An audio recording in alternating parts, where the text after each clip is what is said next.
안녕하세요 여러분, 이현입니다. 오늘 저는 방송국 입사를 꿈꾸는 분들께 라는 제목으로 영상 하나를 찍어보려고 합니다. 제가 오랜만에 집에 왔거든요. 오랜만에 집에 오니까 제가 이 자리에서 열심히 했던 기억이 막 새록새록 떠올라서 또 하나 이야기해드리면 좋지 않을까? 이런 생각이 들어서 이렇게 영상을 찍게 되었습니다.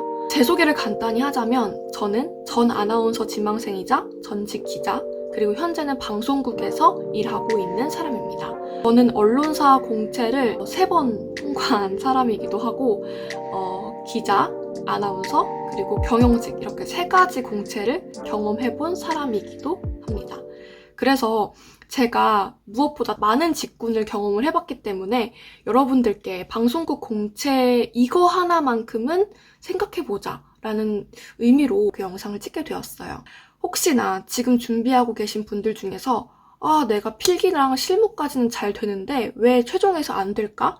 라든지 나 방송국 입사 준비 막 지금 시작했는데 뭐부터 해야 되지? 어떤 것부터 큰 그림을 그려야 되지? 라고 고민을 하시는 분들이 있으면 꼭 시청하시면 도움이 될 거라고 생각합니다.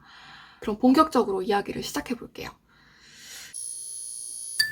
여러분, 왜 방송국 입사를 꿈꾸시나요?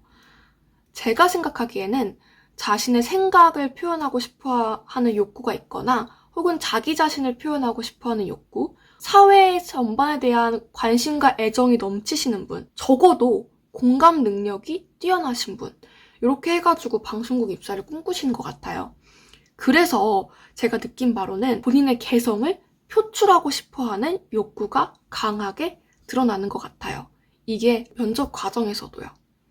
물론 방송국은 개개인의 개성을 특히 일반 기업에 비해서 존중하고 인정해줘요. 너 생각 가지고 이러이러한 거 표현해봐. 그래서 방송국이 개인의 개성을 존중하고 표현하는 방식으로 이렇게 관리가 되고 있는 거예요. 그런데 여기서 자신의 개성을 표현하고 싶은 나머지 쟤는 뭔가 말이 안 통할 것 같다. 이런 이미지를 주면 안 되거든요. 소통 잘 되는 사람이에요. 라는 거를 기본 베이스로 깔고 가셔야 돼요. 신입사원 오리엔테이션 때 선배들께 정말 가장 많이 들었던 얘기가 뭔지 아세요? 방송은 뭐다?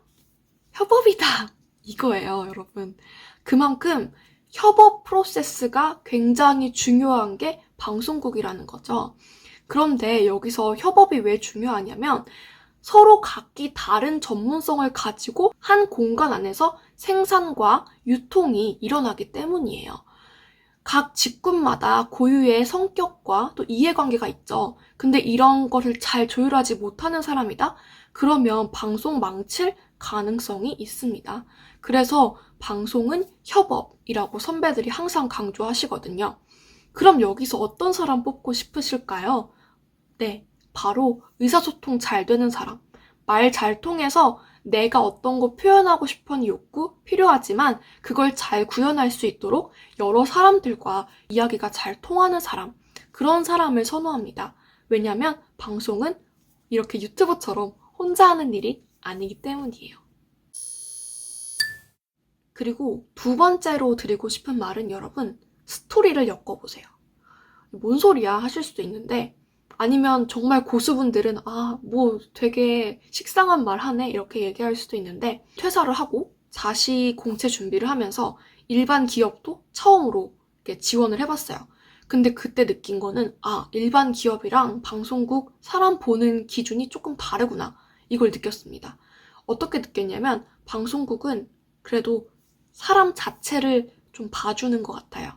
그래서 그 사람이 어떤 인생을 살았고 그 인생이 앞으로 내가 입사했을 때 어떻게 영향을 미칠 것 같다. 이런 걸 중점적으로 많이 봐줘요. 근데 일반 기업, 특히 대기업 같은 경우에는 직무 중심으로 봐주거든요. 직무가 가장 중요해요. 이 사람이 이 직무에 적합한 사람이다, 아니다. 과거의 액션을 통해서 이 사람이 우리 회사의 이 직무를 수행하는 데 있어서 아주 적합하다 혹은 부적합하다 이렇게 평가를 한다는 말이죠. 단적인 예를 들어볼게요. 자기소개서를 어떻게 쓰는지에서부터 차이가 나요. 일반 기업과 방송국에서는. 예를 들어서 제가 아르바이트를 드러그스토어에서 뭐 한 6개월 정도 일을 했다고 쳐볼게요. 그러면 일반 대기업 영업직 같은 경우에는 어떻게 표현하냐면 네, 저는 대학 시절 드러그스토어에서 6개월간 아르바이트를 한 경험이 있습니다. 당시 저는 어떠한 행동을 통해 매출을 증대시켰고, 그리고 그 매출은 타 영업점 대비 몇 %포인트 증가했습니다. 이는 지난 분기 혹은 반기 대비 몇 % 혹은 얼마 이상 증가한 수치이며, 이걸 통해서 저는 이러이러한 역량 증진을 이뤄냈습니다. 이런 식으로 자기소개서와 면접이 이루어져요. 내가 한 행동, 그리고 그 행동에 대한 결과, 프로세스적으로 이야기를 하고 엮어낸다는 거죠. 근데 예를 들어서 방송국 지원을 했을 때 어떻게 표현을 할 수가 있을까요? 되게 유치하지만 이렇게 해볼게요. 저는 드러그스토어에서 6개월 동안 일한 경험이 있습니다. 그때 저는 어떠한 것을 느꼈습니다. 라고 들어가요. 먼저 처음부터 어떤 걸 느꼈냐면, 제 예상과는 달리 20대 초반 남성의 비중이 가장 고객층이 높다는 것을 알게 되었습니다. 이것은 여성이 훨씬 더 관심이 많을 거라는 편견을 깨준 경험이었습니다. 뭐 이런 식으로 들어가죠. 이와 같은 경험을 바탕으로 요즘 남성들의 외모 가꾸기 트렌드에 대해서 관심을 가지기 시작했고, 이에 대한 스토리를 블로그로 남겨본 경험이 있습니다. 혹은 이에 대한 콘텐츠를 제작을 해왔습니다. 라든지 뭐 이렇게 제 생각, 느낀 점을 가지고 거기서 파생되는 행동들을 쓴다는 거죠. 되게 유치하죠? 근데 그냥 유치하게 단순하게 생각했을 때 이렇다는 거예요. 자신만의 생각을 잘 표현할 수 있는 능력을 자소서부터 필기, 면접까지를 하나의 이렇게 스토리 라인으로 유기적으로 묶을 수 있는 훈련이 되어야 이 사람이 매력적으로 보이게 되고, 이 사람이 진심으로 하고 싶은 이야기가 있구나, 이렇게 느낄 수 있게 돼요. 공채 시험에서 제일 통과하기 힘든 차수가 어느 차수인지 아시죠? 2차 필기예요. 왜 그럴까요? 글은 그 사람의 생각을 볼 수 있는 가장 빠른 툴이라고 생각을 해요. 그래서 물론 원시생들 입장에서는 싫겠죠. 저도 싫었어요. 하지만 글을 그만큼 많이 본다는 것 자체가 이미 방송국은 너의 역량보다 너의 생각을 보겠다. 이게 가장 중요한 거예요. 역량은 뛰어나고 글쓰기도 잘하고 취재도 잘하고 기획안도 잘 쓰고 뭐 다 잘하시는 분들 많은데 스토리가 뭔가 부족해서이지 않을까? 이런 생각 한 번쯤 해보셨으면 좋겠어요. 2가지 얘기해봤는데요. 첫째는 소통을 어필해봐라, 이거였고, 2번째로는 스토리 라인을 잘 엮어봐라, 이 2가지입니다. 오늘은 두루뭉술하지만 그래도 큰 그림을 그릴 수 있는 몇 가지 이야기를 여러분과 나눠보았습니다. 이번 영상이 도움이 되셨다면 구독, 좋아요, 그리고 알림 설정 부탁드리고, 더 새로운 이야기가 듣고 싶으시다면 댓글로 남겨주시면 감사하겠습니다.